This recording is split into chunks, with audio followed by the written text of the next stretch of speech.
Welcome, everyone, to Tim's Final Confessions. I'm Tim Durling, and seems like it's been a while since Matt and I have done an episode. Been a couple months. Yeah, but here we are, and we're doing a review episode, and it's on a, heaven forbid, a side project.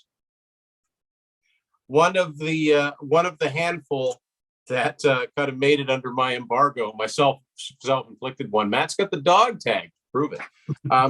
We actually did an episode on this band about 5 years ago because honestly, we thought that, they were only going to have 2 albums and that was it. But they're back and couldn't be happier about it. The Winery Dogs with their 3rd album, imaginatively titled Free. Seems to be a trend this year with numbered albums.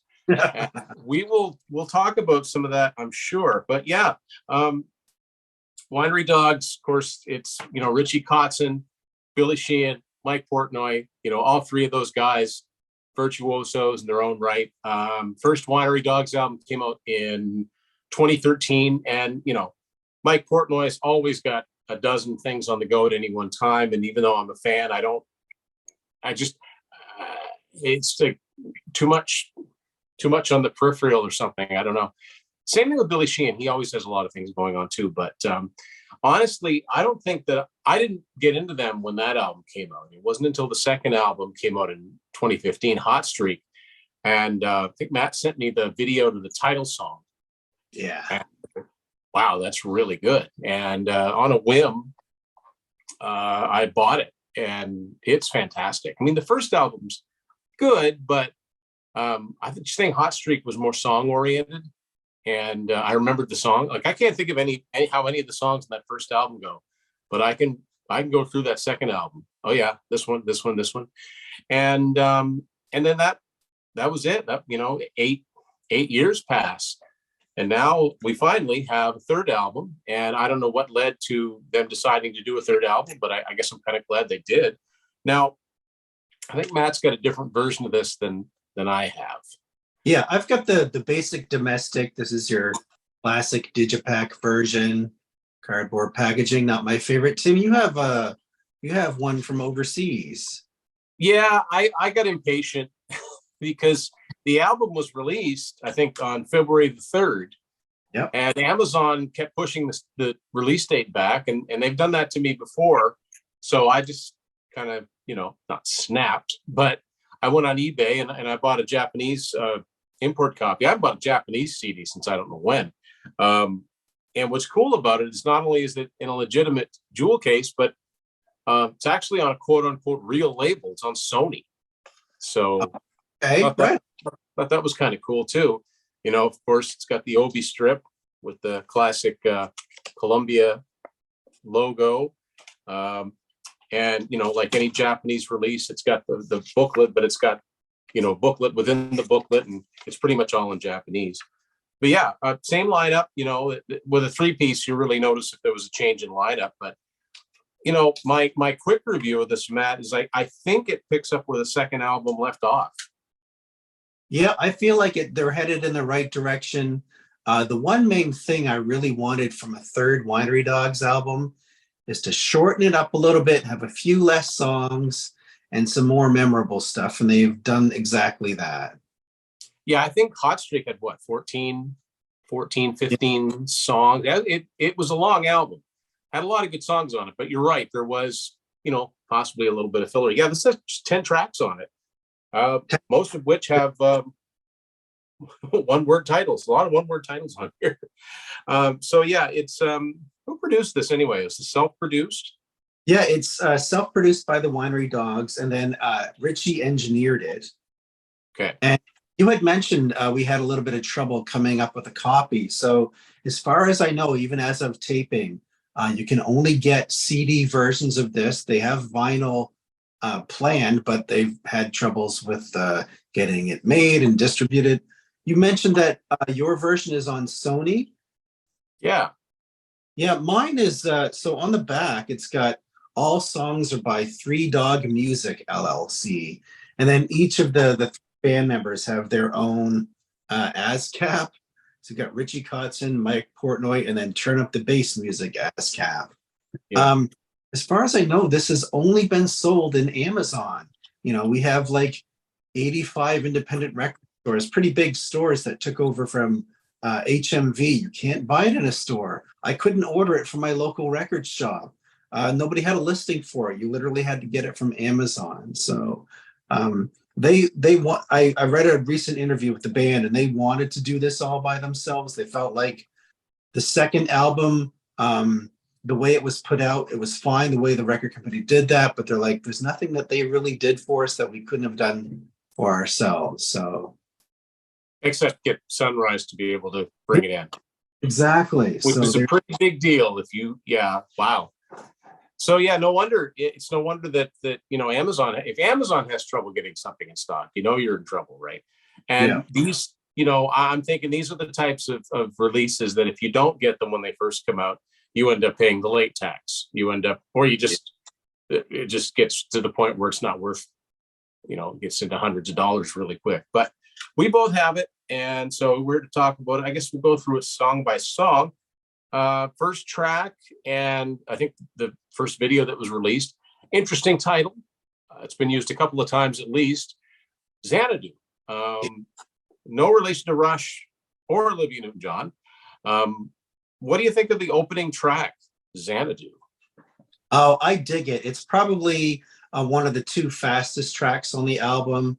That video was really cool, although I kind of looked really closely. It looked like it was filmed on a golf course out in like a mountain range or something, which kind of made me laugh. This song really has bite, and so do the lyrics. I think you're singing la la la. All I hear is blah blah blah blah blah. Yeah.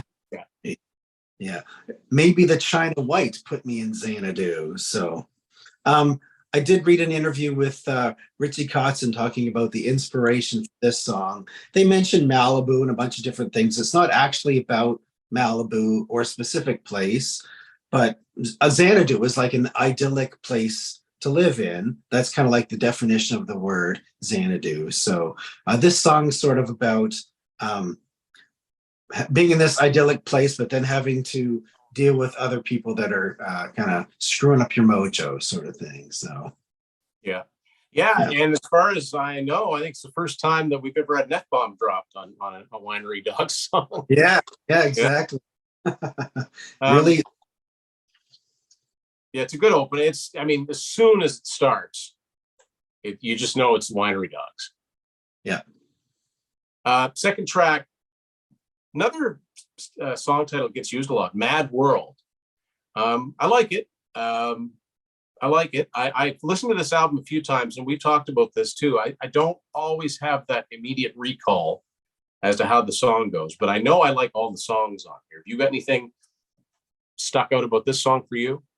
Yeah, so Mad World's kind of like your mid-tempo rocker, like that. The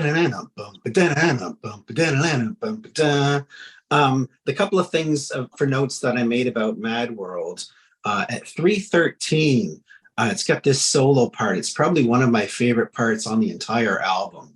Just really melodic and catchy. And then the last 20 seconds, Billy gets kind of like a little solo bass stuff, and it gets the slide ooh kind of thing at the end. So that's what I remember most about Mad World. Next track is Breakthrough. This is a really melodic one. I really like this one. Mm-hmm. This might throw you for a little loop, but stay with me here for a second. This song, Breakthrough, gave me like late 90s kind of Tal Bachman, She's So High vibes. Like not the exact same thing, but like that kind of really chill, almost like I think this one out of all the songs on the album could have the most hit single. Yeah. The band actually really thinks this is a special song, and it's a song about seduction. So the lyrics, I can't look into your eyes, I don't want to lose myself, I want to succumb to temptation, I know you spark some raging fire. So, and again, as with all their songs, it's got lots of instrumental stuff and a really exciting ending on Breakthrough. Yeah. And I'm going to say, like, I can mention it anywhere, but I'm going to say that, as great as Mike and Billy are, I think Richie's the star of this album. I mean, his guitar playing, And his vocals, I think his vocals have gone up another level. It's Yeah. just great. You know, one of the trademarks that I've noticed that the Winery Dogs have, I mean, it's interesting when you've got these three guys that actually make a sound, because they've all done so many different things. Like, how can you stand out? I mean, you could tell it's Billy Sheehan on bass. He's got that distinctive tone. You can pretty much tell it's Mike Portnoy on the drums. But Richie will play a line on the guitar and sing it at the same time. That's a big part of their sound, and it really works. It really fills out the sound, considering they're a three-piece. Yeah. So yeah, I think he's really outdone himself on this album. Next one, the next song is one of my favorites on the album. It's definitely my favorite riff on the album. I love the riff to this.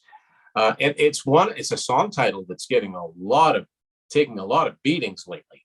Yeah. Rise. I mean, the new Extreme song is called Rise. Stay tuned, folks. We're all really excited about a new Extreme album. You know, I guess it's been almost 4 years ago now. Tom Kiefer and Hollywood Vampires both came out with albums called Rise. Tom Kiefer has a song called Rise. I think the Vampires had a song called We're Gonna Rise. Who else? It went right out of my head. Who else has a song called Rise of late? Yeah. Queen's Right? No. Oh. Hate that. Going with that though. someone that's in our bands that we discuss also has a song called that's gonna bug me. Maybe it'll come to me. But yeah, great song, great riff. Just I don't know, I just really dig this one. To me, this is 4 songs in, and I'm like, yeah, this was worth the extra bucks that I paid for this album. The main thing that's about this song was I find this kind of fits the Winery Dogs style to a T. This is the kind of Winery Dogs song. Could have been on any of their albums, but yeah, like that Bila Bila Bila kind of riff though. It's cool. Yeah. Yeah, it's really catchy. Yeah, I'm still trying to think of who else has a song. Someone else has a song called Rise, and then not that long ago they come out with it. Yeah, let us know in the comments if you can. Please, yes, please. We'll remember it when we stop taping. I know we will. Okay, next up. So I guess we're halfway through. If this was on vinyl, hopefully it would only be one record. Song track 5 is called Stars. Not a hearing aid cover. This is, nothing really stood up about this song other than I liked it. Did you have any notes about this one? I noted most of the songs are a good at least 4 to 5 minutes long. This is the second longest track on the album at about 6 minutes. It actually does have one of my favorite kind of grooves on the album. So this is not your typical high-speed Winery Dog song. This is one where they really let Richie's guitar ring out sometimes, and I kind of like that. You talked about how terrific he is with the singing and the playing at the same time. There's parts in this song where it actually sounds like he's using a whammy, but Richie doesn't use a whammy. He's all about the physical kind of bending the neck and the body to give that kind of the whammy sound. The one thing I mentioned about this song, Stars, is that I almost wish like it has that kind of cool groove in the beginning, and then it goes into your typical kind of Winery Dog style. I almost wish they had stayed in that kind of cooler groove thing just to separate it a little bit from the other songs. But no, I like that tune. Next one is The Vengeance. Now it's a heavy sounding title, but it's a really melodic song, and it's, along with Rise, might be my other favorite track on this album. Wow. Yeah, just great vocals. I like the lyrics. What did you think about The Vengeance? I have the least amount of notes about this song. It didn't really stand out to me, but I did notice about 40 seconds in, there's a part that almost sounds like a synthesized guitar. And I kind of wish that synthesized part, that he's playing was part of the main riff. But I mean, you said you really liked this, so. Yeah, I liked it. I know what you mean as far as standing out, because they have a sound and they play the songs through, and because they're only a 3-piece, sometimes it does maybe one song blend into another. we'll refer to the second album. One of the songs that I really liked on there, I didn't care for it too much at first, but it really grew on me. I think it's called Spiral. It's the one that starts out almost disco. Oh, okay. Yeah. It's got a really different kind of, but then it kicks in at the end. I like that one because it stands out and it's different. But yeah. Next one, I really like this next one. Pharaoh. Yeah, I really dig it too.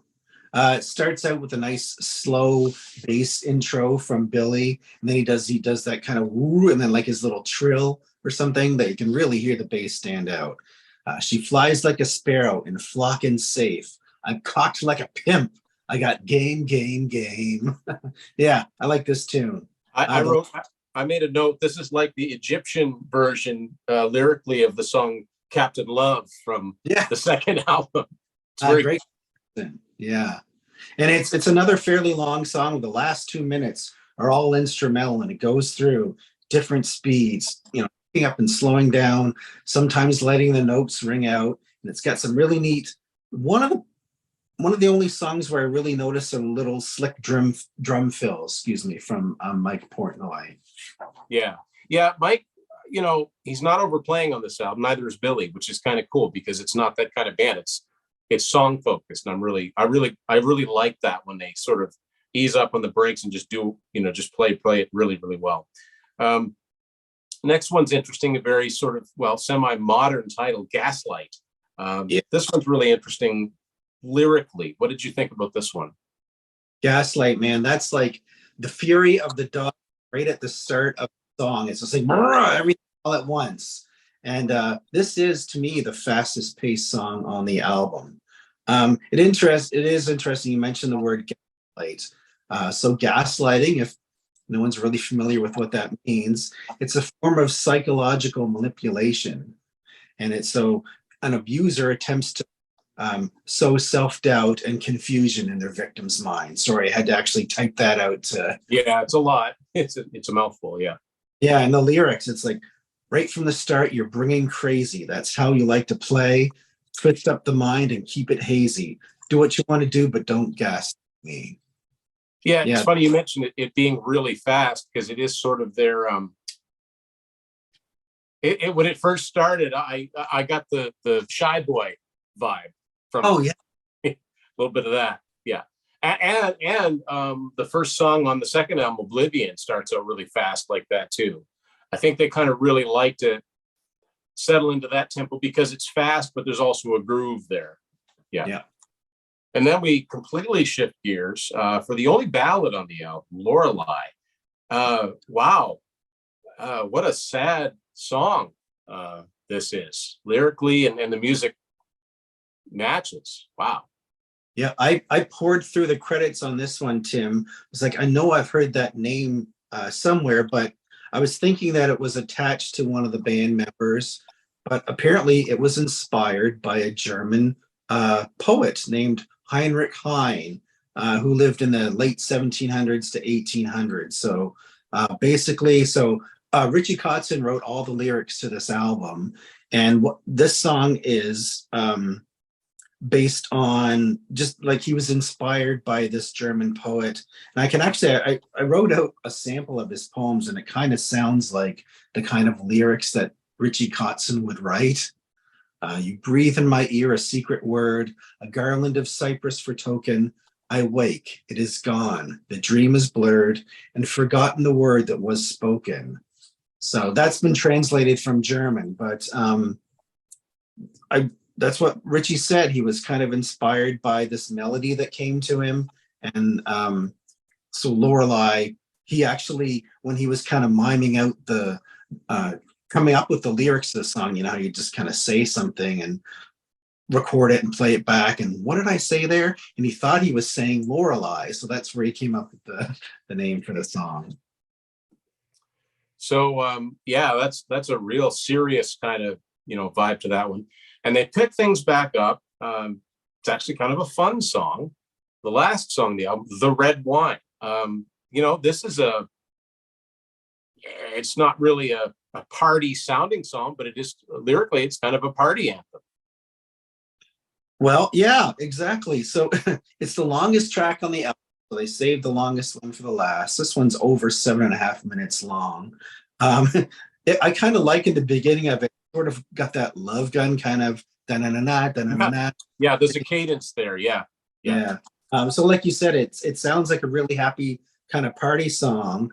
There's something to do with, I don't know if it's specifically about religion or people that are just kind of insular. Like I wrote out some of the lyrics. Hey, Dexter, take off your glasses and shut up and put your pen away.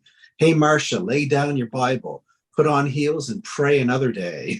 We're going to work you up tonight. So, and then there's a lot of a little bit of things where they talk about like you've been fortified and it's party time. So like words to do with wine kind of thing. So throughout Yeah. So Yeah, and then it's a fun way to end. yeah, and then the last 2 minutes are your classic, just the Winery Dogs let loose instrumental. Yeah, it's good. It's nice and concise. I think that more bands should do this rather than jam a CD full of songs. I'd like to think that they pick only the best of the best. What's another thing that's interesting about the fact that I bought the Japanese album, there's no bonus tracks on here. No, isn't that weird? Because usually that's a given. Yeah, There's something extra. Yeah, sorry. I read an interview today where they talked about they had one more song. They kind of finished the album, had one more song in the can, and they're like, nah, we don't want to overload this album. So so theoretically we might get a Winery Dogs 4 sooner than we think. That would be really, really weird because I've never known of the first album and then the second album's 2 years later. That's pretty good. And then 8 years, and then the next year. But hey, we'll take it if they do it. So yeah, I think we both agree. I've got to listen to it a few more times. I don't know if it's going to overtake the second album because I really like the majority of the songs on the Hot Streak album. But it's good. It's good. It's consistent, and I really wish they'd come somewhere close to where we are, so we can go see them. Yeah, just more things just right before we sign off, Tim, you're mentioning about, so they timed it perfectly with the album coming out, and now they are actually touring. They're as close as they'd ever get to us. They just played in New Hampshire not that long ago.